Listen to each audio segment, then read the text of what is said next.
नमस्कार, एक बार फिर से आप सभी का हार्दिक अभिनंदन है हमारे इस YouTube channel open study area पर। समय हो चुका है अभी बीपीएससी टीआरई 4.0 के लिए, जीके जीएस के लिए। तो आइए देख लेते हैं जीके जीएस के टॉप 20 क्वेश्चंस एक एक करके आप देखते चलिए। अगर आपको इसके बारे में आंसर पता है तो हमसे पहले आंसर भी कमेंट करते चलिएगा। पहला प्रश्न है, गया शहर किस नदी के किनारे स्थित है? पहला प्रश्न है कि गया शहर किस नदी के किनारे है? तो सही आंसर है कि गया शहर जो है दोस्तों वो फल्गु नदी के किनारे उपस्थित है। अगला क्वेश्चन है, प्रश्न देखिएगा, बहुत बढ़िया क्वेश्चन है। बिहार में सदाकत आश्रम की स्थापना किसने किया था? तो बिहार में सदाकत आश्रम की स्थापना मजहरुल हक के द्वारा किया गया है। ऑप्शन नंबर बी इस प्रश्न का सही आंसर है। अगला क्वेश्चन है तीसरा नंबर कि गंगा नदी में हिमालय इलाहाबाद से हल्दिया के बीच कौन सा जलमार्ग है? प्रश्न एक बार फिर से देख लीजिएगा। गंगा नदी में इलाहाबाद अर्थात प्रयागराज से हल्दिया के बीच कौन सा जलमार्ग उपस्थित है? तीसरे का सही आंसर हो जाएगा ऑप्शन नंबर ए, राष्ट्रीय जलमार्ग संख्या 1 जो है वह हल्दिया से इलाहाबाद को जोड़ता है। ऑप्शन नंबर ए इस प्रश्न का सही आंसर है। अगला क्वेश्चन है चौथा नंबर प्रश्न देख लीजिएगा, बहुत ही सुंदर प्रश्न है। मांसपेशी को हड्डी से जोड़ने वाले ऊतक को क्या कहते हैं? मांसपेशी को हड्डी से जोड़ने वाले ऊतक को निम्नलिखित में से क्या कहेंगे? चौथे का सही आंसर है ऑप्शन नंबर सी, उसको टेंडन के नाम से जानते हैं। मांसपेशी को हड्डी से जोड़ने वाले ऊतक को हम और आप टेंडन के नाम से जानेंगे। आइए देख लेंगे पांचवा नंबर क्वेश्चन है, एक मानव शरीर में अनैच्छिक मांसपेशियां कहाँ होती हैं? एक मानव के शरीर में या किसी मनुष्य के शरीर में अनैच्छिक पेशियां कहाँ पाई जाएंगी? याद रखिएगा ऑप्शन नंबर सी, दिल में, अर्थात हृदय वाली जो पेशियां होती हैं वो अनैच्छिक पेशियां होती हैं। आप उसको इच्छा के अनुसार कंट्रोल नहीं कर सकते हैं। छठा नंबर प्रश्न आपके स्क्रीन पर है, थोड़ा सा और छोटा कर देते हैं ताकि आपको स्पष्ट दिखाई दे। प्रश्न है कि पौधों का कौन सा भाग फूल बनने का उद्दीपन ग्रहण करता है? पौधों का वह कौन सा भाग है जो फूल बनने का उद्दीपन ग्रहण करता है? छठे का सही आंसर हो जाएगा ऑप्शन नंबर बी, फूल बनने हेतु जो है उद्दीपन प्राप्त करने वाला जो पौधा का पार्ट्स है उसको हम लोग पत्ती के नाम से जानेंगे। ऑप्शन नंबर बी इस प्रश्न का सही आंसर है। अगला क्वेश्चन है दोस्तों, देखिएगा ध्यान से। प्रश्न है कि मनुष्य के शरीर की वह ग्रंथि जो एंजाइम, याद रखेंगे एंजाइम और हार्मोन दोनों स्रावित करते हैं। याद रखिएगा एंजाइम यहाँ पर हो जाएगा। याद रखिए कि मनुष्य के शरीर की वह ग्रंथि कौन है जो एंजाइम और हार्मोन दोनों ही स्रावित करने की क्षमता रखती हैं या स्रावित करती हैं। सही आंसर होगा दोस्तों इसका ऑप्शन नंबर बी, अग्नाशय ग्रंथि। मनुष्य के शरीर की वह ग्रंथि कौन है जो एंजाइम और हार्मोन दोनों स्रावित करते हैं? सही आंसर ऑप्शन नंबर बी हो जाएगा, अग्नाशय ग्रंथि। आठवां नंबर क्वेश्चन आपकी स्क्रीन पर, फटाफट आप जवाब देते चलिए। अगर आपको आंसर मालूम है तो कमेंट्स करते चलिएगा। निम्नलिखित में से कौन सा मादा हार्मोन है? निम्नलिखित में वह कौन सा हार्मोन है जिसे हम और आप मादा हार्मोन के नाम से भी जानते हैं? इस प्रश्न का सही आंसर है कि मादा हार्मोन के नाम से जाने जाने वाला जो हार्मोन्स है निम्नलिखित में, तो उसका सही आंसर है आठवें का ऑप्शन नंबर ए, एस्ट्रोजन जो होता है वह मादा हार्मोन का नाम है। ऑप्शन नंबर ए इस प्रश्न का सही आंसर हो जाएगा। 9वां नंबर प्रश्न आपके सामने है, जब शुद्ध जल में डिटर्जेंट डाला जाता है तो पृष्ठ तनाव पर क्या प्रभाव पड़ता है? जब शुद्ध जल में डिटर्जेंट डाल दिया जाएगा तो उसके पृष्ठ तनाव पर क्या फर्क आएगा? सही आंसर है दोस्तों 9वें नंबर प्रश्न का ऑप्शन नंबर बी, उसका जो पृष्ठ तनाव है वो घट जाएगा। शुद्ध जल पर डिटर्जेंट डालने से उसका पृष्ठ तनाव घटता है। ऑप्शन नंबर बी इस प्रश्न का सही आंसर है।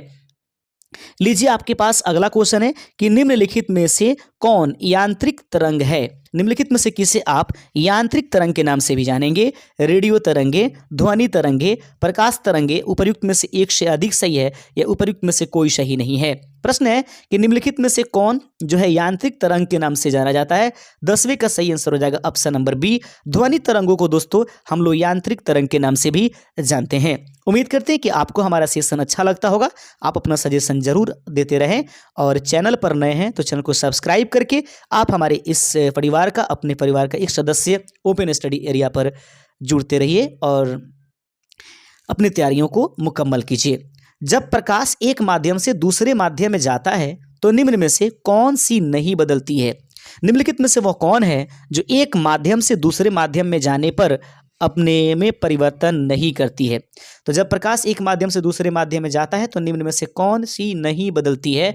11वें का सही आंसर हो जाएगा ऑप्शन नंबर सी, अपवर्तनांक में किसी भी प्रकार का परिवर्तन नहीं आता है, यानी कि अपवर्तनांक नहीं बदलता है, बाकी वेग तरंग ये सभी बदलते हैं। अगला क्वेश्चन देख लीजिएगा। प्रश्न है, नाभिकीय रिएक्टर में निम्नलिखित में से किसे मंदक के रूप में प्रयोग किया जाता है? नाभिकीय रिएक्टर में निम्नलिखित में से किसे आप मंदक के रूप में प्रयोग करेंगे? 12वें का सही आंसर आपके स्क्रीन पर यह होगा कि नाभिकीय रिएक्टर में अगर मंदक के रूप में कोई प्रयोग किया जाता है तो वह ग्रेफाइट है। ग्रेफाइट का प्रयोग नाभिकीय रिएक्टर में किस रूप में करते हैं दोस्तों? तो इसका सही आंसर आप याद रखिएगा कि इसका प्रयोग मंदक के रूप में किया जाता है। आइए बढ़ते चलते हैं अपने अगले नंबर क्वेश्चन की तरफ। अगला नंबर क्वेश्चन आपके स्क्रीन पर यह रहेगा। 13 नंबर क्वेश्चन आपके स्क्रीन पर उपस्थित करा दिया गया है। प्रश्न 13 नंबर, पायस एक कोलाइड होता है। पायस किस प्रकार के कोलाइड का उदाहरण है? द्रव में गैस का, द्रव में द्रव का, गैस में द्रव का, उपर्युक्त में एक से अधिक सही है या उपर्युक्त में कोई सही नहीं है? एक बार फिर से देख लीजिए इस प्रश्न को। 13 नंबर प्रश्न आपके स्क्रीन पर है। पायस एक कोलाइड होता है, तो पायस किस प्रकार की कोलाइड है? सही आंसर है कि पायस द्रव में द्रव का कोलाइड है। प्रश्न एक बार फिर से देख लीजिएगा। पायस एक कोलाइड होता है, तो पायस क्या है? द्रव में द्रव का एक कोलाइड है। 13 का ऑप्शन नंबर बी इस प्रश्न का सही आंसर हो जाएगा। पायस एक प्रकार का द्रव में द्रव का उदाहरण है। 14 नंबर क्वेश्चन है कि निम्नलिखित में से कौन सा मूल तत्व है? निम्नलिखित में से आप किसे मूल तत्व के नाम से जानेंगे? देख लीजिएगा प्रश्न एक बार फिर से। निम्नलिखित में से कौन एक मूल तत्व? रेत, जल, संगमरमर, उपर्युक्त में से एक से अधिक सही है या कोई सत्य नहीं है?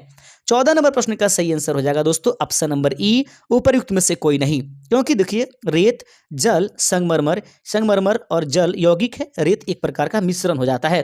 तो उम्मीद करिएगा कि ऑप्शन नंबर ई इसका आंसर सही हो जाएगा, उपर्युक्त में से कोई सही नहीं है।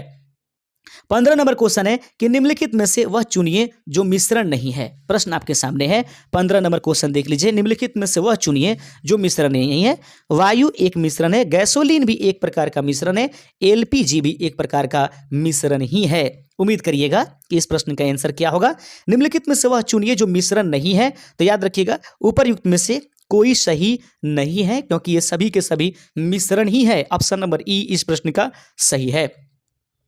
अगला क्वेश्चन है 16 नंबर प्रश्न देख लीजिएगा। 16वां नंबर प्रश्न है कि निम्नलिखित में से स्टेनलेस स्टील एक मिश्र धातु है, यानी कि इनको मिला देने से स्टेनलेस स्टील का निर्माण हो जाता है। एसएस का निर्माण करने हेतु किन किन तत्वों को मिलाया जाता है? ऑप्शन है लोहा, निकेल और क्रोमियम। लोहा और क्रोमियम, तांबा और क्रोमियम, एक से अधिक सही है, एक से या कोई सही नहीं है। इस प्रश्न का सही आंसर है कि स्टेनलेस स्टील मिश्र धातु बनाने के लिए लोहा, निकेल और क्रोमियम इन तीनों को मिलाया जाता है। ऑप्शन नंबर ए इस प्रश्न का सही आंसर है। 17 नंबर क्वेश्चन देख लीजिएगा। पानी का शुद्धतम रूप निम्नलिखित में से कौन सा है? निम्नलिखित में से आप पानी का सबसे शुद्ध रूप ऑप्शन के हिसाब से किसको मानिएगा? नल का जल, समुद्री जल, आश्रित जल, उपर्युक्त में से एक से अधिक सही है या उपर्युक्त में से कोई सही नहीं है? एक बार फिर से प्रश्न दोहरा देते हैं कि पानी का शुद्धतम रूप निम्नलिखित में से कौन सा है? तो याद रखिएगा सही आंसर ऑप्शन नंबर सी, आश्रित जल जो है दोस्तों वह पानी का एक शुद्धतम रूप है। अगला क्वेश्चन है, प्रश्न है कि सोडा वाटर की बोतल खोलने पर निकलने वाली गैस निम्नलिखित में से कौन सा है? सोडा वाटर की बोतल खोलने पर निकलने वाली गैस निम्नलिखित में से कौन सी है? कार्बन डाइऑक्साइड, हाइड्रोजन, नाइट्रोजन, उपर्युक्त में से एक से अधिक सही है या उपर्युक्त में से कोई सही नहीं है? एक बार फिर से, सोडा वाटर की बोतल खोलने पर निकलने वाली गैस निम्नलिखित में से कौन सी है? सही आंसर है कार्बन डाइऑक्साइड का उसमें से मतलब निष्कासन होता है जब हम सोडा वाटर को के बोतल को ओपन करते हैं। ऑप्शन नंबर ए इस प्रश्न का सही आंसर है। 19वां नंबर क्वेश्चन देख लीजिएगा दोस्तों और प्रश्न है 19 नंबर, नीलगाय निम्नलिखित में से किस कुल में आती है? नीलगाय को आप निम्नलिखित जानवरों में से किस कुल में रखेंगे? वह गाय है, बकरी है, हिरण है, उपर्युक्त में से एक से अधिक सही, उपर्युक्त में से कोई सही नहीं है। तो याद रखिएगा नीलगाय निम्नलिखित में से किस कुल में आती है? सही आंसर है कि यह हिरण की कुल में आती है। नीलगाय एक प्रकार की हिरण ही है। ऑप्शन नंबर सी इस प्रश्न का सही आंसर है। आगे बढ़ते चलते हैं और आज के सेशन का दोस्तों ये अंतिम नंबर क्वेश्चन है, प्लाज्मा झिल्ली किससे बनी होती है? प्लाज्मा झिल्ली का निर्माण किससे हुआ होता है? प्रोटीन से, लिपिड से, कार्बोहाइड्रेट से, उपर्युक्त में से एक से अधिक सही है या कोई सही नहीं है? तो याद रखिएगा प्लाज्मा झिल्ली का निर्माण प्रोटीन और लिपिड दोनों के मिलाने से होता है। उपर्युक्त में एक से अधिक इसका सही आंसर हो जाएगा, यानी कि 20वें का ऑप्शन नंबर डी, ए और बी, प्रोटीन और लिपिड को मिलाने से प्लाज्मा झिल्ली का निर्माण होता है। उम्मीद करते हैं कि आज के सेशन भी आपके लिए पावरफुल रहे होंगे और आपने इससे कुछ ना कुछ जरूर सीखा होगा और जरूर ये कामयाब रहेगा सेट आपके एग्जामिनेशंस के लिए। मिलेंगे कल नए सेशन के साथ। शुक्रिया।